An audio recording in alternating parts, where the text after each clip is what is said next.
Olha eu aqui mais um dia fazendo uma gravação para vocês, no horário de sempre, né? Estamos aqui com um vídeo na tela do Agorafobia, pessoas com histórias misteriosas volume 2. Eu particularmente não vi o volume 1, mas vou ver o volume 2 porque é o que apareceu na tela, beleza? E já começa com os VHS lascado. Aquele que dá medo, né? Celina Meis. Rapaz, eu achei que era menino, rapaz. É menina, é Celina. Celina Jeanette Mays foi uma garota norte-americana que teve uma vida marcada por infortúnios desde o seu nascimento. Ok. Celina nasceu em 28 de maio de É latino, será? É latino? Que tá na Miami? 1984 na cidade de Miami. Tá no Seus Miami? pais eram Crisonzo Mays e Lynn Vitale. Na época do nascimento de Celina, ambos os pais dela tinham problemas com drogas e álcool. Além disso, existem Drogas, testosterona, trembolona. Olha o tamanho desse ombro, cara. Olha o tamanho desse tríceps. relatos de que Crisonzo era agressivo com a mãe da E garota. é trembo e Em tresto. Tre, 1986, os pais de Celina decidiram trestolona e trembolona. sair de Mente. Miami e recomeçar a vida na pequena cidade de Palmyra, no estado de Nova Jersey. Como a relação do casal não era muito boa, não demorou muito para eles se separarem, e após a separação, iniciou-se uma disputa para ver quem ficaria com a guarda de Celina. A mãe da garota acabou vencendo a disputa, então Celina foi morar com ela. Já o pai dela se mudou para uma cidade próxima chamada Willingboro, onde ele se tornou um cristão radical e passava grande parte de seu tempo trabalhando louco. na igreja de sua irmã. Durante o tempo em que morava com a mãe, Celina teve uma vida normal. A mãe da garota conseguiu lutar contra seu vício e arrumou um bom emprego, o que permitiu que ela proporcionasse uma qualidade de vida digna para sua filha. Celina estava indo bem na escola, fazendo amigos e tudo parecia ir bem. Até que no ano de 1994, Bem ali, né? quando Celina tinha 10 anos, sua mãe veio a falecer repentinamente em decorrência de um aneurisma. A morte da mãe foi um grande choque para a garota. Ela teve que sair da escola que frequentava e da cidade onde morava para ir morar com seu pai em Willingboro. O problema é que a casa do pai de Celina não era um ambiente adequado para a garota. Isso porque o pai dela morava em uma casa que era compartilhada entre vários parentes dele e alguns Ih, membros da rapaz. igreja que nem faziam parte da família. Depois que Celina foi morar com seu pai, ela começou a ficar mais quieta, mais reservada e acabou perdendo o contato com seus amigos, porque ela não só teve que mudar de cidade, mas também foi obrigada pelo seu pai a estudar em casa, onde ela foi educada com um forte foco em ensinamentos religiosos. Além disso, o pai da garota não permitia que ela saísse de casa com muita frequência, e quando ela saía, ela tinha que retornar bem cedo. E a situação da Isso aí só pó da pessoa, né? A pessoa vai criando uma revolta. família ficou ainda mais delicada quando Celina descobriu que estava grávida, Ô, pouco antes de louco. completar 12 anos de idade. O pai de Celina perguntou diversas vezes quem era o pai da criança, mas Celina Foi lá no ratinho e descobriu o exame de DNA. nunca respondeu.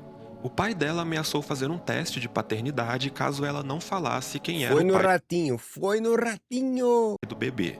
Apesar da situação delicada, a família concordou que Celina deveria ter o filho.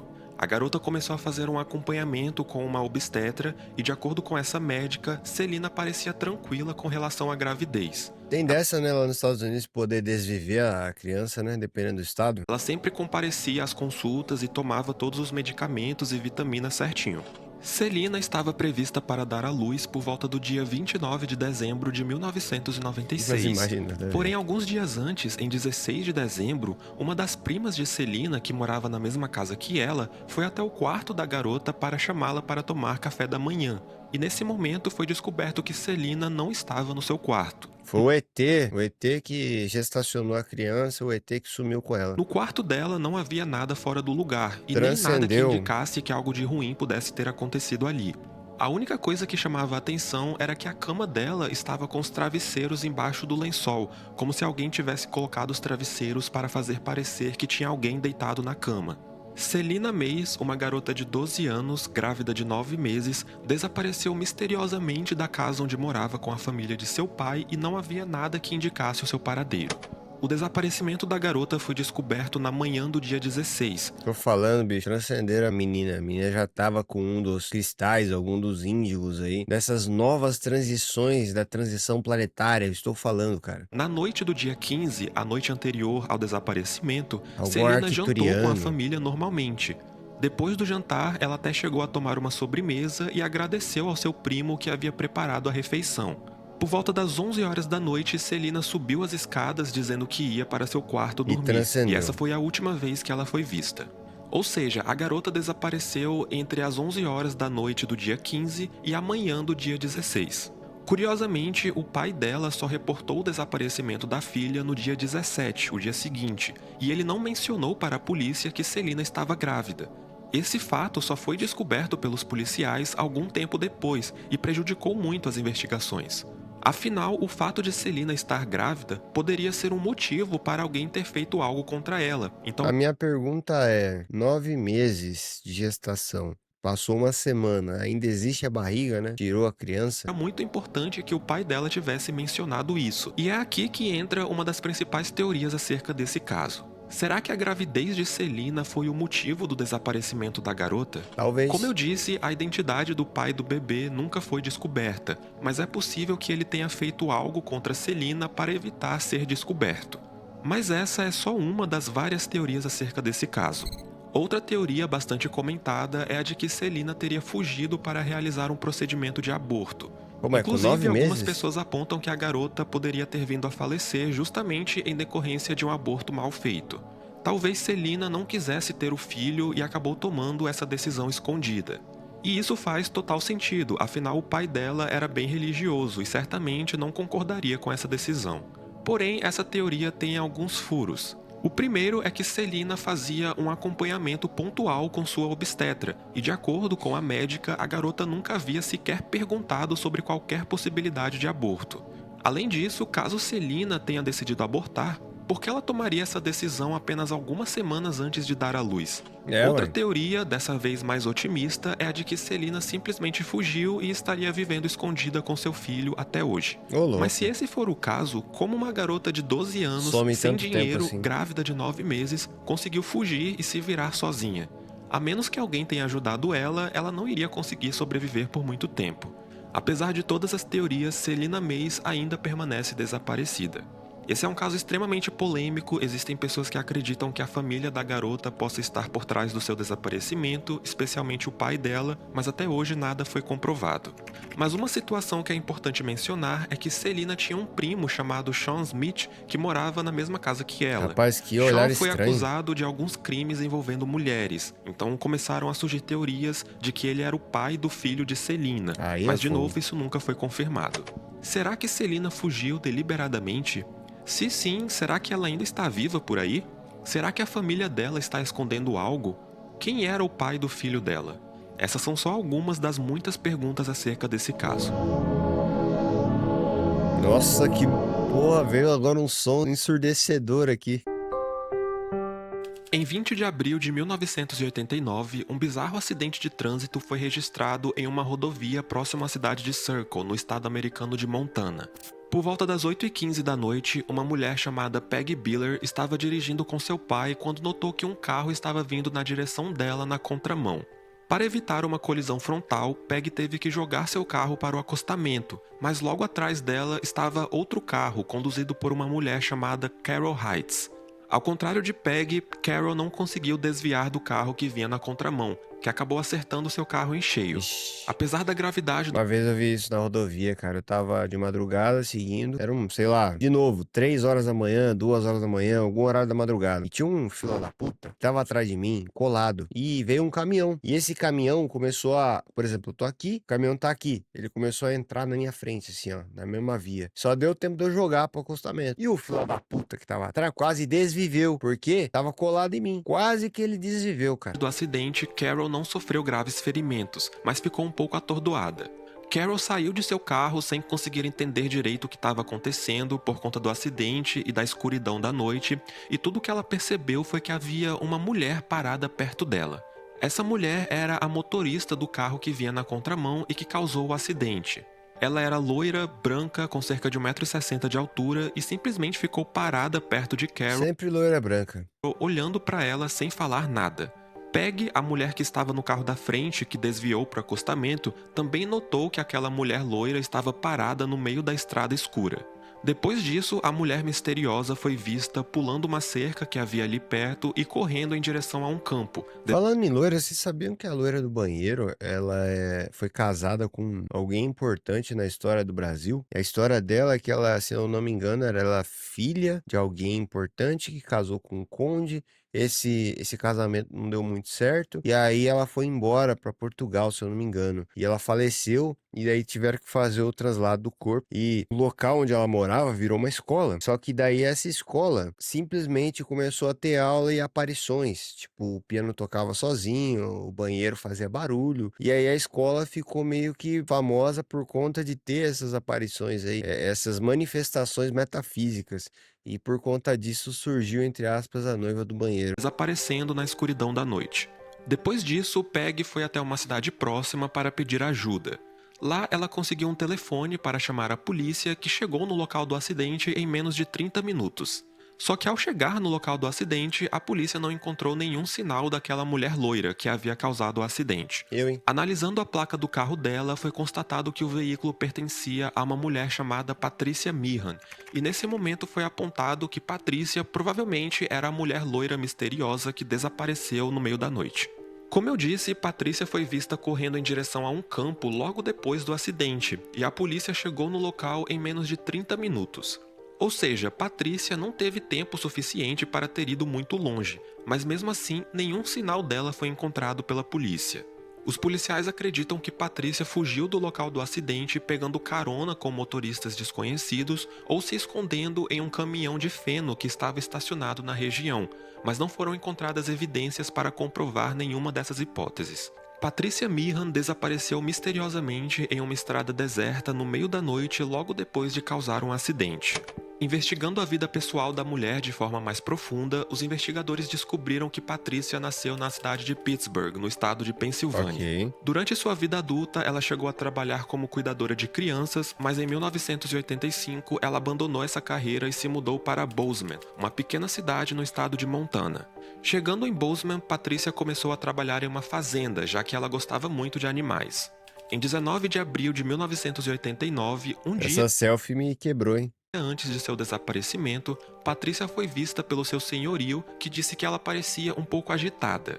Naquele dia, Patricia também ligou para seu pai e disse que estava estressada e que queria voltar para casa.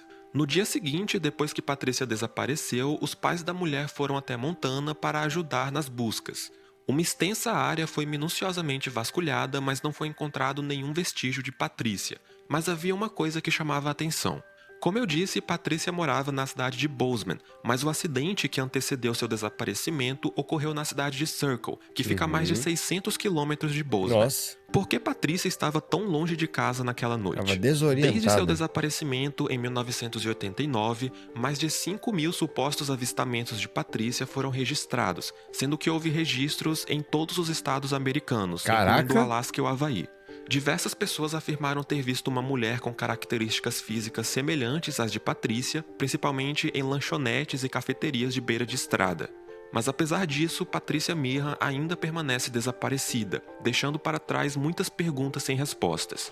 Como Patricia conseguiu fugir do local do acidente tão rápido? E para onde ela foi depois de fugir? Por que ela estava na cidade de Circle, que fica a mais de 600 quilômetros da cidade onde ela morava? E por que ela estava dirigindo de forma tão irresponsável?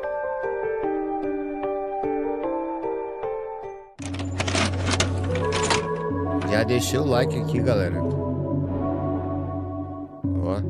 Imagine como deve ser a sensação de perder um amigo próximo. Aquele amigo que estava sempre com você, jogando videogame no seu quarto ou saindo para curtir a noite. Rapaz, é aquele amigo que transcendeu também, né? Foi transformado. Em bares da cidade, simplesmente não está mais presente. Essa é uma situação bem triste e difícil de lidar. Agora imagine que depois de um bom tempo, você finalmente começa com outro gênero a aceitar a partida daquela pessoa. Apesar de ela ainda fazer muita falta, você começa a abraçar o que aconteceu e aceitar que aquela pessoa não está mais na sua vida. Afinal, não tem muito o que você possa fazer. Mas justamente nesse momento em que você estava começando a aceitar tudo o que aconteceu, você recebe uma mensagem no seu e-mail. E abrindo essa mensagem, você nota que ela foi enviada por aquele mesmo amigo cuja morte você estava começando a superar. Essa história aconteceu no ano de 2011, Ô, uma louco. época onde a internet era um mundo totalmente O diferente cara programou um e-mail pra dar um susto na galera, velho.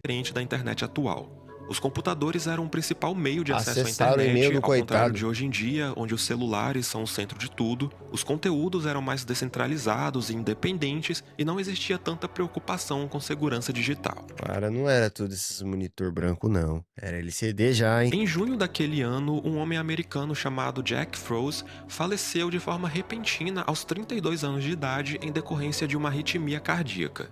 Cerca de 6 meses após a sua morte, 2 amigos de Jack começaram a receber e-mails que haviam sido enviados da conta dele. Um dos amigos, um homem chamado Tim Hart, estava com seu laptop navegando pela internet quando recebeu uma notificação de um e-mail enviado da conta de Jack. Imediatamente, o homem pensou se tratar de uma pegadinha. Alguém tinha hackeado a conta de Jack e estava enviando esses e-mails para fazer algum tipo de brincadeira de mau gosto. Só que nesse e-mail havia algo que chamava a atenção. O e-mail dizia algo como: "Estou te observando, vá limpar a droga do seu louco. porão." Isso era meio que uma piada interna entre Jack e Tim, porque Jack costumava brincar com Tim dizendo que o porão dele era uma bagunça.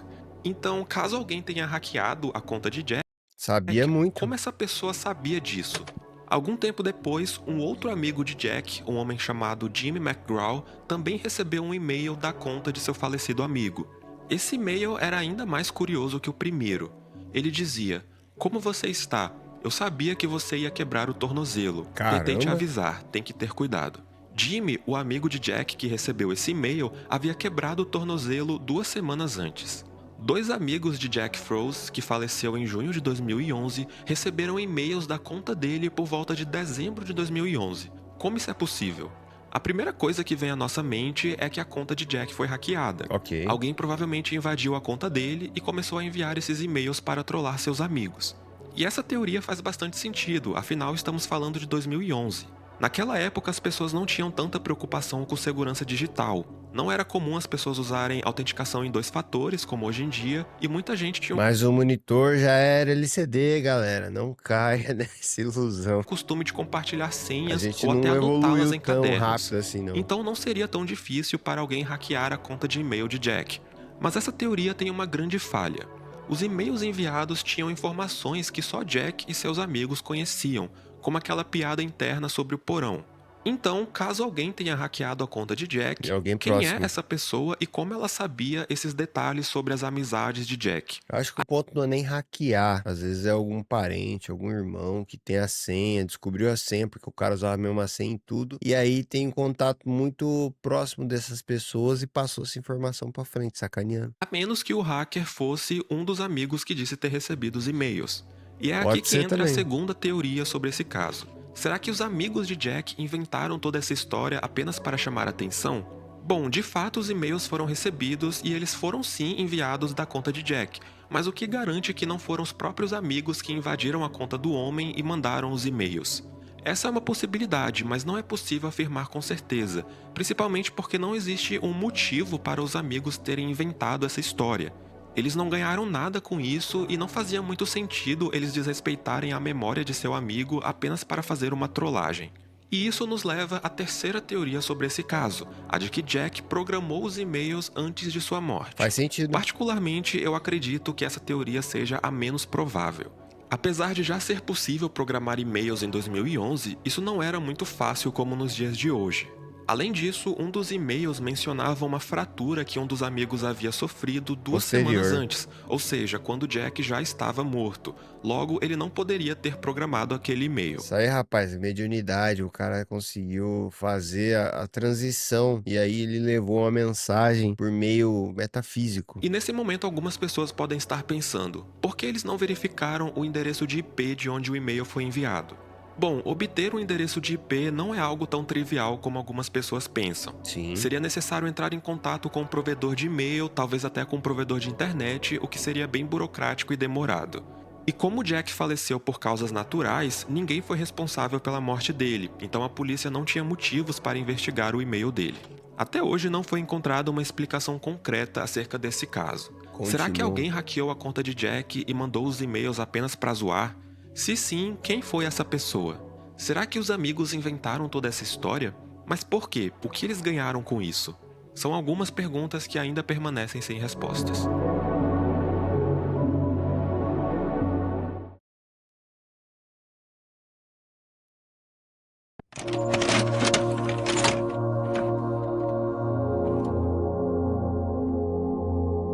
As imagens que vocês estão vendo foram capturadas por uma câmera de segurança por volta do meio-dia de 13 de dezembro de 2009, na cidade de Henderson, no estado americano de Nevada. Nessa filmagem é possível ver Steven Coulter, um jornalista americano, na época com 30 anos de idade, Eu não consigo identificar que é esse cara, mas tudo bem. estacionando seu carro em uma rua sem saída, localizada em um bairro de alto padrão da cidade de Henderson. Só que depois disso, Steven nunca mais foi visto. Steven Coulter nasceu em 1º de dezembro de 1979. Desde muito jovem, o rapaz se destacava pela sua inteligência e dedicação nos estudos.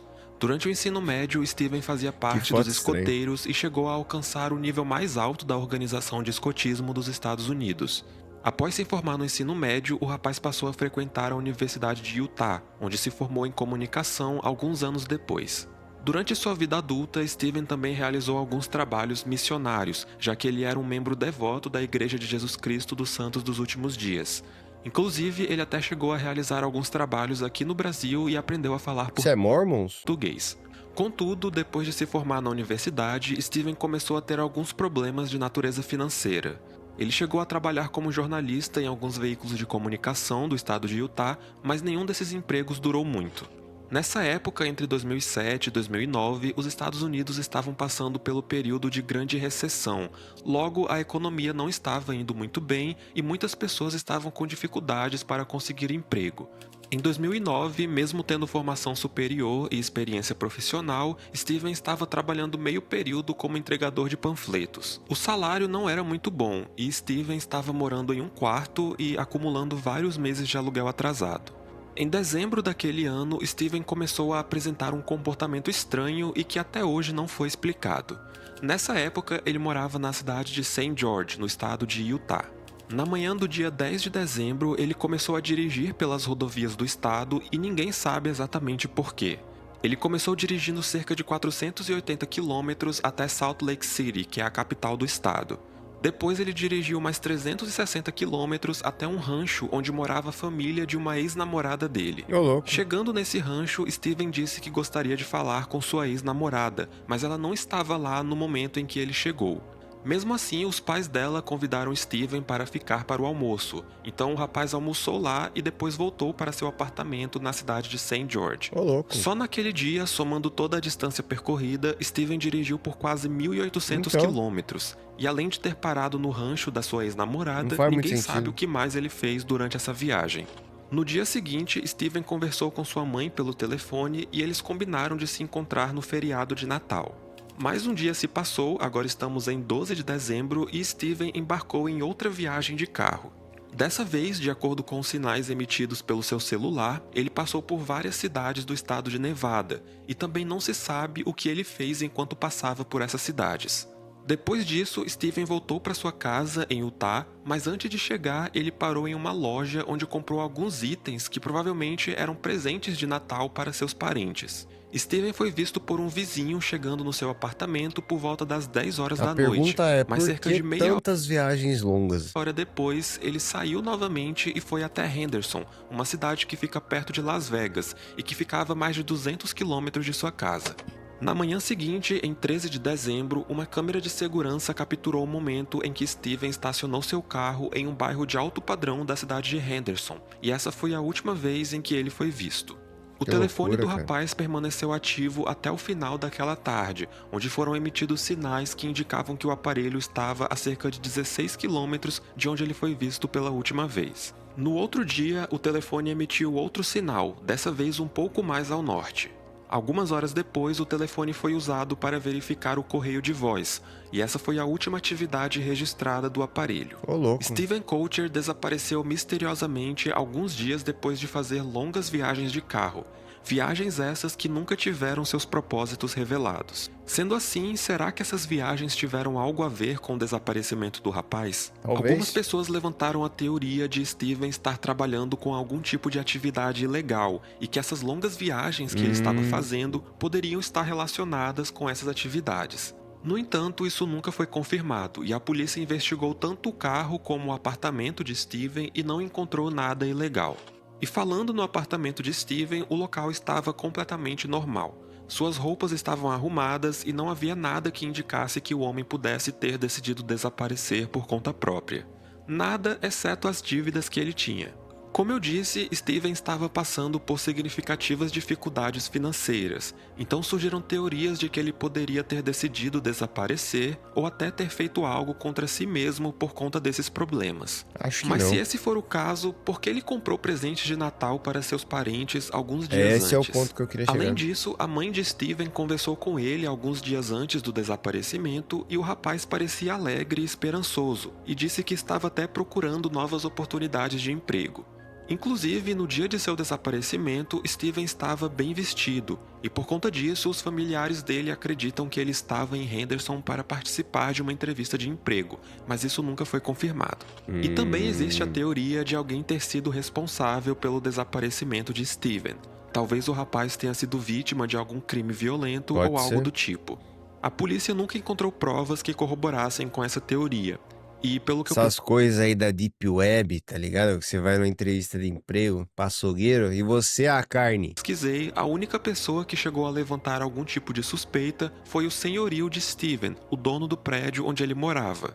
Como eu Esse negócio de senhorio tá me deixando um pouco encucado. Como assim senhorio, cara? disse, Nós Steven não estava estamos com mais alguns nessas meses de épocas. aluguel atrasado, e existem relatos de que o senhorio de Steven teria passado alguns trabalhos para o rapaz como forma de pagamento pelos aluguéis atrasados. E esse senhorio já havia sido preso várias vezes em decorrência de algumas contravenções. Não foram encontradas provas de que o senhorio pudesse estar por trás do desaparecimento de Steven, mas é possível que ele saiba de algo que não esteja falando. Até o presente momento, Steven Coulter permanece desaparecido. Por que Steven dirigiu longas distâncias antes de seu desaparecimento? E qual era o objetivo dessas viagens? Por que ele estava em Henderson no dia de seu desaparecimento e para onde ele foi depois de ser Estranho. visto pela câmera de segurança? O celular dele emitiu alguns sinais depois do seu desaparecimento. Será que era o próprio Steven usando o celular ou outra pessoa? Tudo isso ainda permanece um grande mistério.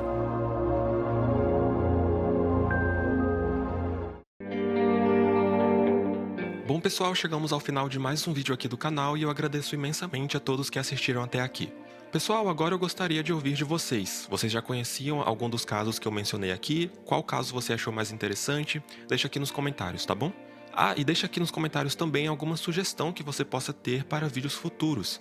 Eu sempre anoto todas as sugestões de vocês e se for interessante e combinar com a estética do canal, eu posso trazer em um vídeo futuro. E não se Bom, esqueça de deixar um like caso você tenha gostado do vídeo e se já me inscrever aqui inscrevi, para receber uma já notificação deixei sempre o que eu like. postar um vídeo novo. Mais E é uma isso, vez galera. agradeço por ter assistido e nos Gostei vemos do no vídeo. próximo domingo. Show de